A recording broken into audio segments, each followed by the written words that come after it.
You're listening to Witch Wednesdays, your weekly podcast source for all things witchcraft in the modern world. Welcome back to Witch Wednesdays. I'm Steph, and I have a guest here with me today, which is really exciting because she is one of my patrons over on Patreon. She's in the Discord server, and I just love having her as part of the community. So I'm going to go ahead and let her introduce herself, let you know where you can find her online, and then we'll jump into our topics. Hi, my name is Sarah Bird Humphreys. I am a potter and an artist and a witch, obviously. You can find me on Instagram and TikTok at SB Humphreys Art, and I'm Postmodern Ghost on Discord. I love it. I love when people include their Discord name. It's very important.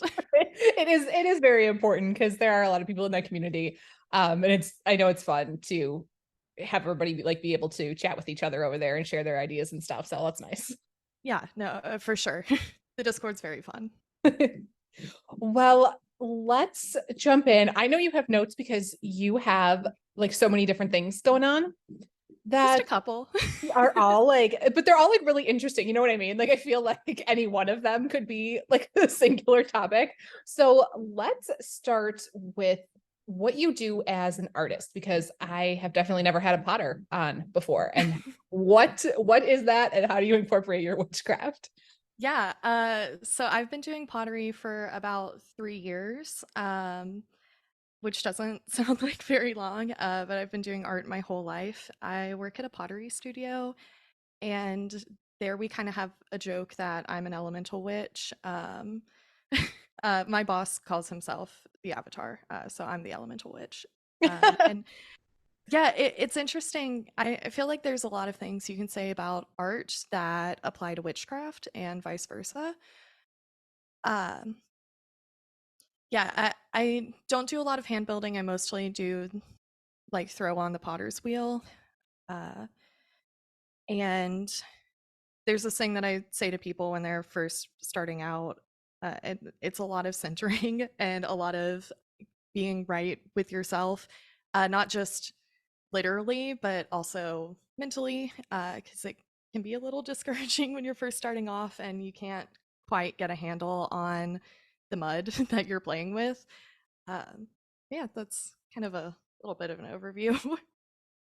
It's always so interesting to me because I have tried that exactly once in my life and it was horrible. And I think that's like everybody is going to be horrible the first time. That, like, it really is a skill set. So it's Oh, going to be bad like the first 100%. time, but it's a disaster. Uh, the first class I took, it was a 10-week class, and I only made plates because I ripped the top off of every single one of my bowls. Yeah, I think plates is the way to go. Yeah, and I think that actually it's really funny. When I started my whole like witchcraft journey and listening to this podcast and getting into everything witchcraft practice, my pottery practice actually got better too. Again, because of that grounding and centering thing. It's really just about choosing a place and being there and letting it form to you. Yeah, you really have to get in sort of like a Zen state and like get in a groove to make those work. For sure. No, but I mean, it really does turn out beautiful once you get the hang of it. So I'm really impressed with people who are able to do that or sort of like have that artistic ability that I just don't.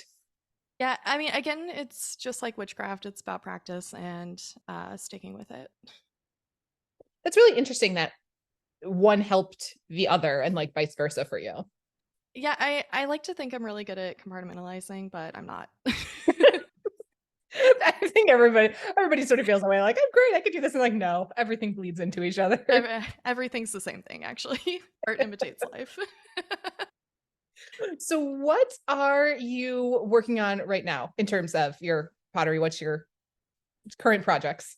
Yeah, I just made my first teapot a couple weeks ago, and I was so excited about it because I do a lot of surface design. So I'll look up correspondences for the thing that I'm trying to convey and literally put it onto my pot. So I had this really beautiful teapot and it was pink and it had like wormwood and strawberries and sage. And I was making it because I was like, I want to learn tasseomancy. Oh, And I then the lid love fused to the it. top of the pot. So it's completely useless. Oh no. And it's so funny. So I'm currently making my second teapot. Oh, I love it. Um, yeah. Oh, I mean, that's so much fun though, because it's like witchcraft from start to finish, right? So like you can, while you're making it, include your intention. You can do like draw sigils on there. You can pick the color that matches, and then have Yeah. the actual final product be part of your witchcraft as well. Yep. Yeah. It's if it works out. Fair, fair. Yeah. A big part of pottery is knowing that not everything is going to turn out every single time, and it's really an exercise in letting go. Hopefully, this next teapot will go a little better. Um, and then I'm also working on a crater right now, which is uh, one of the words for like a classical Greek vase, because I have a friend who has their own witchcraft practice and commissioned me for Persephone Crater, and it's so close. It's almost done. I do not even know how many hours have gone into it so far. I was going to ask that if you do commissions and people could ask for specific things. Yeah, I don't do a lot of pottery commissions yet, but I really love doing them. It, there's something really fun about making something with a very specific person in mind, whether they've asked you to do it or you're making a present. All of my presents are handmade. It's very it's a thing. But all my presents are handmade, and it's very fun to think about the person that I'm making it for and like pour all of the intention and purpose into that thing and make it something that truly is just for them, like very unique to them. So yes, I love doing commissions and making things for people. Oh, that is my favorite. I love when people do homemade gifts. And I don't know why, like some people feel bad about that, where they're like, oh, well, I made it, but I didn't spend like a lot of money. Like that's not the point. It's not how much it's like how much time went into that. Like you said, just how many hours are going into this one project that you're doing. I love homemade gifts. I- yeah, it's funny because I'll make things. I have a toddler, and I'll make things for his teachers and like ask them their favorite colors or their favorite animal or whatever. And I'm like, cool, I'm making you a mug. And they always look at me like, oh no. And I'm like, no, I swear I'm a professional. It'll come out good, I swear. Oh, that's Like, sweet. no, wait, Though. I'm good at this. Well, I mean, that's true because you like never know if your toddler's making it like, are we sure this is a mug? Yeah, I think people are a little wary of it because one, they don't want their thing to be they want their thing to be useful, like they want the person to like it, right? But then it also feels very childlike to make a gift for someone, but I think that's sweet. It is. I Yeah. think that's a great part of your practice. So, what came first for you? Was it pottery or was it witchcraft? It was pottery. Yeah, it was pottery. I think I've been doing like actually doing witchcraft for maybe about 2 years. Nice. Yeah, and I started pottering in 2019 with a really big break for COVID. So, Oh, yeah, fair enough. yeah. So, how did you get started in artistry at all? Uh, okay, this is funny because it's actually the same answer as how I got started in witchcraft, which will make sense in a second. Have you seen the movie Kiki's Delivery Service? Yes, yes, I have. Okay, that is my favorite Ghibli movie, hands down. And It's so I've cute. it's so cute, it's so cozy, and it's so magical. Anyway, the book is also really good, just side note. But I have been watching that movie since I was probably 7, if not younger. And I've been doing art even longer than that. And I remember this very distinct moment in my life, like, oh, if only being a witch was real, right? Like, from the very first time I watched that movie, I was like, oh, if only I could be a witch. And oh, if only I could be an artist, because there's a character in the movie whose whole job is being an artist, basically, and being the cool older girl. And some point in like middle school or high school, I watched the movie again and it suddenly hit me, oh, wait, both of these things are actually real things. Oh, I can be both of these things. And that's how I decided to pursue an art degree, was realizing that that is an actual career that real life people do. What a good story. Oh my gosh, that's so much fun that like your favorite movie manifested itself for you. It really did. That's so sweet. Yeah, I deeply love that movie, and I'm a very introverted person, which maybe makes sense, maybe doesn't. But I'm a very introverted person, and I feel like art is a really good way to put yourself out in the world without having to like actually talk to people.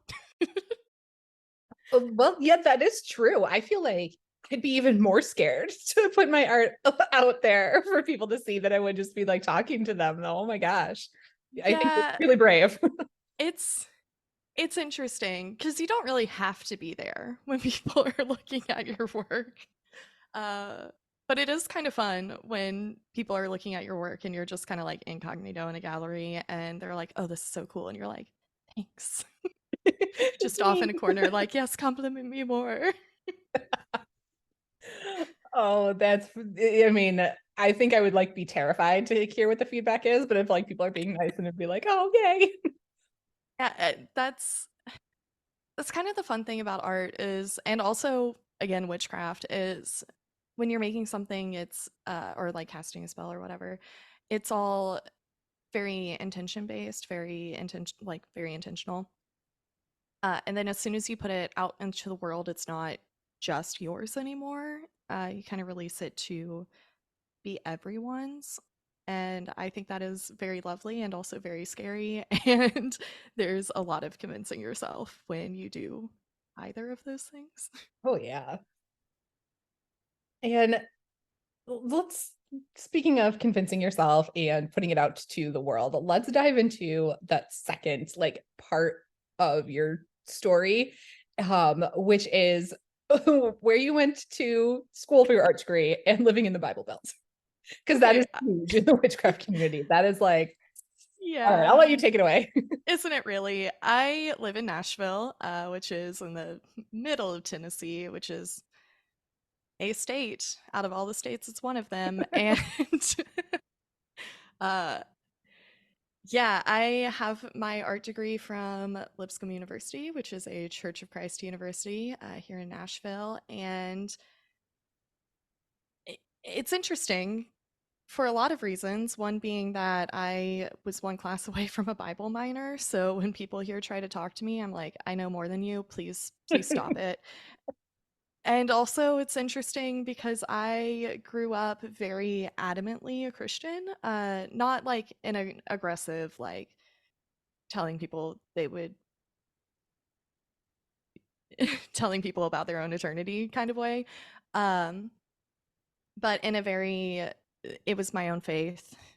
Like I wholeheartedly chose it and believed it for myself. And that story is kind of true of a lot of the people I knew in college, and now approximately none of them are Christians anymore, um, including myself, which has been a very weird journey of accepting that for the last several years at least, I've been using it more as a shield than a truth, because it can be really scary in the Bible Belt.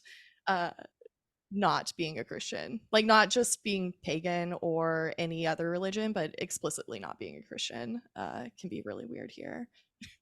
Oh, yeah. Yeah. Does everybody know, like family, friends, obviously you said a lot of your friends from school are no Yeah. longer Christian. So does everybody know that you kind of left that? Uh, I would say several of them do. It's not really like something that I broadcast to most people. Like, uh, again, I'm introverted, so there aren't like terribly many people for me to broadcast that to anyway. Uh, but one of my very best friends is Wiccan, and actually the reason that I listen to this podcast. And she, her story for how her deconstruction is even more extreme than mine. um, yeah, so I'd say that people who are really close to me do know. Like I make jokes with my mom about how she's a kitchen witch, and I've done a tarot reading for her. Like they know at least conceptually. So has there been any like pushback on that, or are they kind of just like, okay, this is where she's at now? Oh yeah. Oh um, no. my family doesn't care that much. My spouse's family, on the other hand, is they're the way they are, and my Oh spouse no. is non-binary, so and their family is Southern Baptist, so Ouch. and they were outed to their family uh without like their consent. Oh they no. and they did not take it well. And then for Inktober last year, I started drawing. I thought it would be very nice for me to make a tarot deck for myself. So for Inktober last year, one of the prompts I thought would work very well for my devil card. So I drew it for Inktober, and now my mother-in-law thinks I'm a Satanist, which is actually hilarious because I'm not. and and actually most witches, I would argue, definitely aren't because they don't even believe in Satan. uh so Right. Yeah. yeah. We've talked about that before on this podcast that Satan is an inherently Christian construct. Satan comes from the Bible. So if you don't believe in the Bible, It's like, so is Satan. So why would you believe in Satan? It's honestly really funny because there was a whole conversation around it where she was like, it said some pretty terrible things, honestly, about um iconography, and like some really naive things about iconography. Which, like, again, I have an art degree from from a Bible college. Like, I I know my iconography, and most Christians have it really wrong anyway. So it's it's a that's little not, interesting. oh man, that is just your life is wild. Yeah, It like I really understand took a turn. that there there are a lot of symbols that have been appropriated by like uh I mean Nazis Of course. that are, I feel like, important to stay away from, especially since when you do put your things out into the world, like they're not just yours, and you never really know who's going to see and interpret that. Uh, but some of them are safe. Like a pentacle is not actually that scary by really anyone's standards except for the modern church. So I just think that's interesting and funny. Yeah. Oh, I completely agree that things get a little wild. I think it might be horror movies. Yeah, I think that's probably a good one. Horror movies really need to calm down on some of their tropes, I think. Yeah, completely agree. I mean, I love like witchcraft movies and I think they're so fun to watch, but like there are ones that are specifically horror movies Yeah. rather than sort of something like witchcrafty and fun like that. And those horror ones are definitely bad stereotypes in there. Some of it's so wrong that it's funny, but usually it's not funny. I mean, I don't think they like when you're making a horror movie, so it's like low budget horror movies too. And I don't really think they're going for authenticity. Yeah, and they're like, what looks maybe scary? And it's just like the earth symbol, and you're like, okay, man. It's going to cost me an extra $200 to research this, and I really don't want to. It wouldn't though. It's like one Google search. I went to a haunted house last year. It wasn't really a haunted house, but it was like it was called Haunted Soiree, and it was like cocktails and like actors playing out this really spooky like storyline, and I really enjoyed it. Um, but There was this one room where they just had like stick sculptures and it was supposed to be really scary. And I was like, that's the symbol for air. That's not scary at all. It wasn't scary at all. It was so funny. Oh boy. And was that in Nashville? Oh, yeah. Yeah, that was in Nashville. And I think of Nashville as being like a city, so it's more, I think of cities as being like more open and accepting. Is that not the case in Nashville? Or is it like okay in Uh, Nashville, then you go like outside a little bit and then it's not so much? yeah, no, we feel pretty safe in Nashville.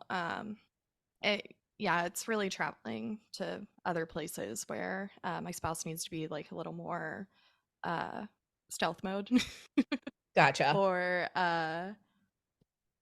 yeah, and it's not terribly far out of Nashville where if we go out, we'll get weird looks either because I look like a witch or which I'm pretty subtle about, so it's kind of funny.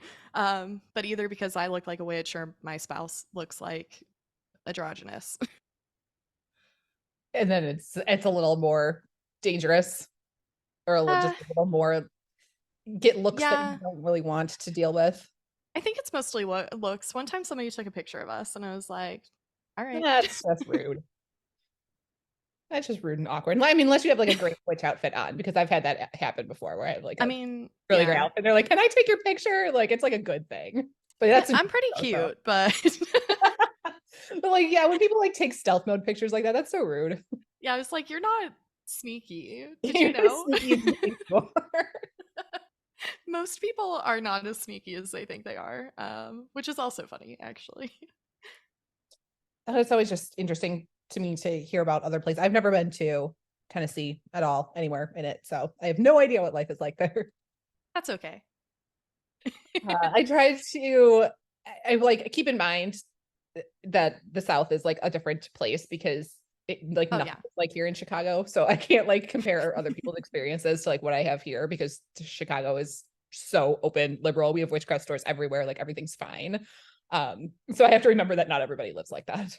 Yeah, I mean, we have several like metaphysical shops in Nashville, and some of them are really great. Well, that's nice. So, yeah, like it's not like all bad. You They're have some just like Nashville lovers in here being yeah, like, there are wait just a certain minute. mindsets and like billboards, which is interesting, a new trend that people are doing. Uh Yeah, I also largely grew up in East Tennessee, which is very Appalachian mountains and very witchy. Like you do anything, and it's like, oh, this feels uh like Earth deep magic. Oh yeah, Yeah. there's a lot of Appalachian folk craft going on there. Oh yeah, yeah. So it's funny being in Nashville too, and because I'd argue it's even more Bible Belt than East Tennessee was in my experience. But Nashville, it's a very interesting place to live. There is a little bit of everyone here. I don't know. I mean, I want to visit. You're just making me want to go and check it out for It myself. is also bachelorette capital. I have heard that before. Yeah. Yeah, so if you really want to be a woo girl, yeah, come on down. So outside, well, maybe including your art and your pottery, what does a typical day or week look like for you? Yeah, that's a really good question, isn't it? It's really just a lot of thinking about things that I want to make and then making them. And it's not always pottery. Sometimes, like, I really enjoy illustrating. Like I said, I was trying to make myself a tarot card earlier or tarot deck earlier. Um, I really love reading, which usually falls towards more witchy things, whether it's like what real life magic is like or uh, just like fantasy. I don't really know if this is answering your question. But like I have a toddler, so I don't necessarily do magic or art every single day, just most days. And then sometimes my magic practice is really small, in that like I'll do a tarot reading on the new and full moon every month, and then maybe not much else outside of that. And I feel like there's been a theme on the podcast recently about like seasons and shifting seasons. And I feel like art really works the same way as that, once again, uh, where like summer is not really my season, which doesn't make sense because I'm a Gemini. But I really love fall and winter. And I'm really getting into that space where I'm like creating more and want to do more craft. And summer is really like my rest season. Because that's kind of how creativity flows, is doing a whole lot and then doing a whole lot of nothing and then doing a whole lot and then doing a whole lot of nothing. And that's okay. Like you don't have to make every single day or do magic every single day to be an artist or a witch. Yeah, I always think that is such a great reminder and lesson, because it really does seem like when you're on social media and things that people are working all the time and they are doing witchcraft and rituals and everything all the time. And that is just not the case. There's not a single person No. that I've interviewed on this podcast that says that they work like that. Not a single one. No, if you go and shameless plug for my TikTok, if you go and watch my TikTok videos, I'm wearing the same outfit in so many of them because I'm just making a bunch of things and then posting them across like a 2 week period.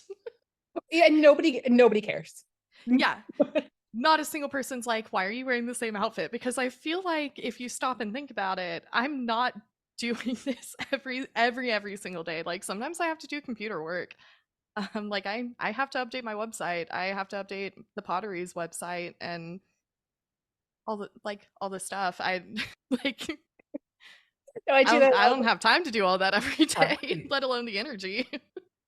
oh, I do that all the time, which you know because you watch my Patreon videos. But I'll like sit down at the beginning of the month. I'm Yeah. like, listen, patrons, I'm gonna look exactly the same in the next 3 videos that you watch because I'm filming them back to back. I always give that warning, but I'm like, same shirt, not changing. Yeah, I feel like that transparency is important because yeah, social media, it's it's really easy to even accidentally look like you're doing stuff all the time always, because like you're not, and you're wearing the same outfit, so surely people know that there's a lot of effort going into it, but it's not like all day every day the same thing. It can be deceptive, and I think especially this time of year, because I think a lot of witches gear up with like Samhain and Yule tend to be the times where Hmm. people are doing more things and they just feel more witchy. uh there are witches who love summer, of course, but it's just like so much more prevalent on social media. I think just like how it looks outside, how houses are decorated, like it just, the lighting and candles, it just seems more witchy and like Oh just yeah. easier to like take pictures and make content from that. And it just makes it seem like it's like that all of the time. And no, just you can't keep that up. No, no, you have to rest. It's very important to rest. And I think that's true of your art as well, because I think as an artist, I'm sure like if you were doing that every single day, you would totally burn yourself out. Yeah, I wouldn't know what to make anymore. Like you really do have to take that time, and this is definitely a thing in Christianity, still unpacking, it's fine. But it's also a thing in art where like you have to fill your well. Because how are you supposed to draw out of an empty well? And like you sometimes like my art practice is just going to an art museum and looking at other people's work. And getting the inspiration. Yes, I love Yeah. that. Yeah. It's important to see what other people are making and doing. It gives your, brain a chance to rest and reset and spark new ideas. Yeah. Yes, exactly. And Yeah. you know what? I love that you slid that in there, that you're still unpacking because that's important part of this too. That's like kind of a journey that is doesn't end either. Like there's always going to be like little things that creep in. I stopped being Catholic 20 plus years ago. I mean, I don't, if I ever even really was, and there's still things that like creep in there that just you don't even realize. Yeah, What's so weird about it is it's not really a black and white issue because things rarely are. There are some really valuable things that I learned, like the well filling, and then there are so many things that are just garbage advice. You wouldn't even know that it's garbage until you hear like what resonates with you and Yeah. like a better way to do things. And then you're like, oh, okay, I can do this. I can improve. Yeah, I think for a while I was like, well, it can be both, right? I can still hold on to this thing because again, it was a really big part of my identity, all through, especially high school, I'd say. But so yeah, some of those things can be hard to let go of, even when you know that it doesn't match, just because it's so ingrained. Yeah, lifelong struggle, I think. Hmm.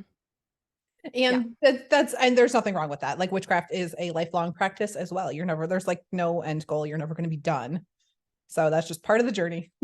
Yeah, I think that that can feel really discouraging sometimes when you realize that you're going to be doing this basically forever. But it's also kind of lovely, I think.